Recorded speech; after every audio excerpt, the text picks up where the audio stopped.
Been coming up here over the last 2 years and have seen the development of the ideas, and it's wonderful to see those ideas turned into concrete projects, and even better to see people enjoying it, and that we're seeing some real results, some tangible results from the work that Mercy Corps and ourselves have been doing here.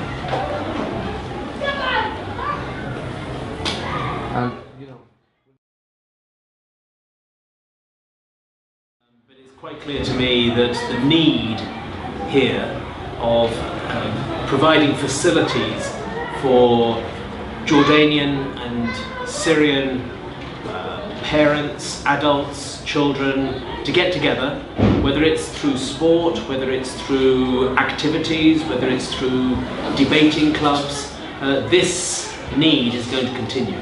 So certainly we as a donor, we're committed to continuing to identify the priorities and continue this.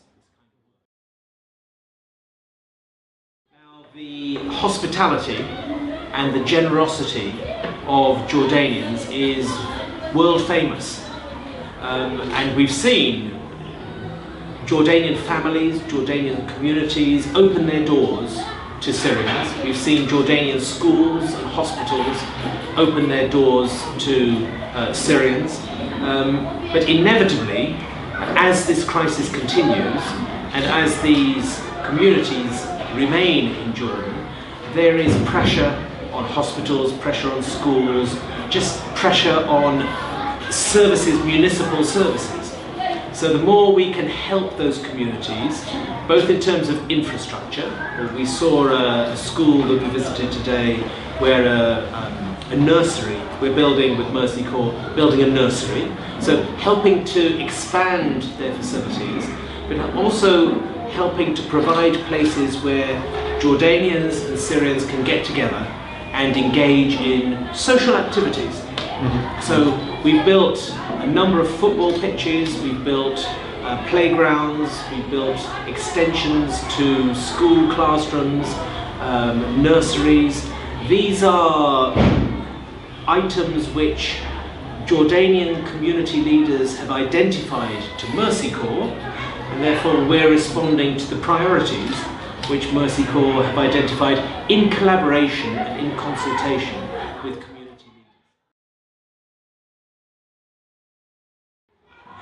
I think the fact that Mercy Corps have been operating in this part of Jordan for many years means that you have built up a relationship of trust and openness with those community leaders. So when the crisis arrived, because it was a crisis and still is a crisis, you could listen, you were prepared as Mercy Corps to listen, and that helped us to prioritise as well, and to respond to the suggestions.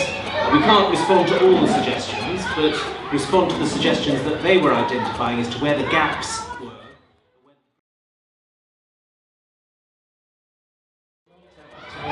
I'm very glad here that we are working through one of Jordan's major NGOs, and their role throughout the country is important. I think we need to help strengthen the role of civil society. I mean, you've got some very effective NGOs in Jordan, but they're learning how to respond to the new nature of the crisis.